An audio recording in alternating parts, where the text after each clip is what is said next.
കേരളത്തിൽ തദ്ദേശ സ്വയംഭരണ നിയമസഭാ തെരഞ്ഞെടുപ്പിനുള്ള കളമൊരുങ്ങുമ്പോൾ കോൺഗ്രസ് പുനഃസംഘടന വീണ്ടും അനിശ്ചിതമായി മുന്നോട്ടു പോവുകയാണ്. മുതിർന്ന നേതാക്കളുടെ കടുംപിടുത്തത്തിൽ ചർച്ചകൾ വഴിമുട്ടിയെന്നാണ് റിപ്പോർട്ടുകൾ. തിരുവനന്തപുരം, പത്തനംതിട്ട, പാലക്കാട് നേതൃമാറ്റത്തിലാണ് തർക്കം നടക്കുന്നത്. തിരുവനന്തപുരം DCCയിൽ അവകാശവാദവുമായി മുതിർന്ന നേതാക്കൾ രംഗത്തെത്തിയിട്ടുണ്ട്.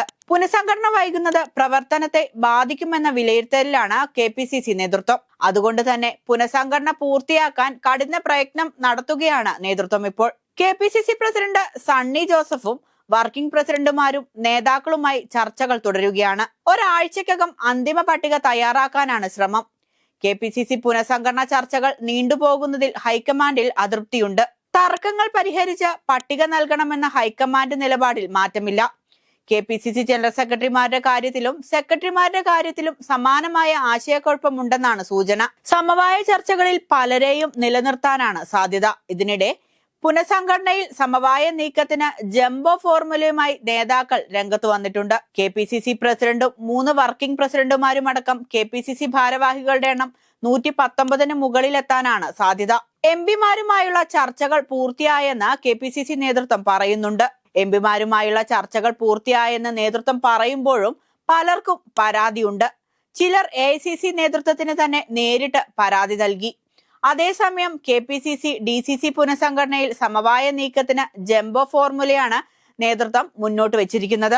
KPCC ജനറൽ സെക്രട്ടറിമാരുടെ എണ്ണം 25 നിന്ന് 35 ഉയർത്തുമെന്ന് സൂചനയുണ്ട്. 70 KPCC സെക്രട്ടറിമാരും ഉണ്ടാകും. 10 KPCC വൈസ് പ്രസിഡന്റുമാർ വരും. ട്രഷററുടെ ഒഴിവും നികത്തും. തദ്ദേശ നിയമസഭാ തെരഞ്ഞെടുപ്പ് പടിവാതിക്കൽ എത്തി നിൽക്കെ നിലവിലെ ജനറൽ സെക്രട്ടറിമാരെ ഒഴിവാക്കി പാർട്ടിയിൽ ഒരു പൊട്ടിത്തെറിക്ക് കളമൊരുക്കേണ്ട എന്നാണ് നേതാക്കൾ തമ്മിലുള്ള ധാരണ. അതേസമയം DCC പ്രസിഡന്റുമാരെ തെരഞ്ഞെടുക്കുന്നതിൽ പൊതുമാനദണ്ഡം ഏർപ്പെടുത്താൻ കഴിയാതെ കുഴയുകയാണ് KPCC നേതൃത്വം. കൊല്ലം DCC പ്രസിഡന്റിനെ നിലനിർത്തണമെന്ന കൊടിക്കുന്നിൽ സുരേഷിന്റെ ആവശ്യം നേതൃത്വം തള്ളിയത് MPയെ അസ്വസ്ഥനാക്കി. പാലക്കാട് സുമേഷ് അച്യുതനെ പരിഗണിക്കുന്നതിൽ VK ശ്രീകണ്ഠന് എതിർപ്പുണ്ട്.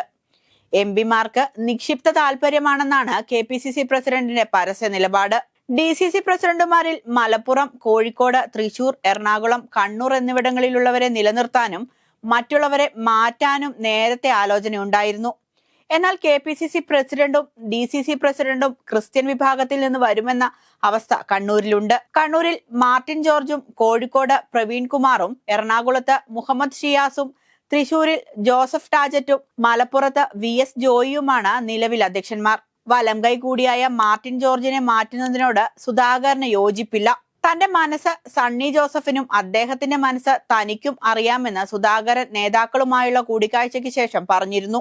മാർട്ടിൻ ജോർജിനെ പോലെ ചോദ്യം ചെയ്യാനാവാത്ത പ്രവർത്തനം നടത്തിയ 3-4 അധ്യക്ഷന്മാർ കൂടിയുണ്ടെന്നും അവരെയും മാറ്റുന്നില്ലെന്നും അദ്ദേഹം ആത്മവിശ്വാസം പ്രകടിപ്പിച്ചിരുന്നു.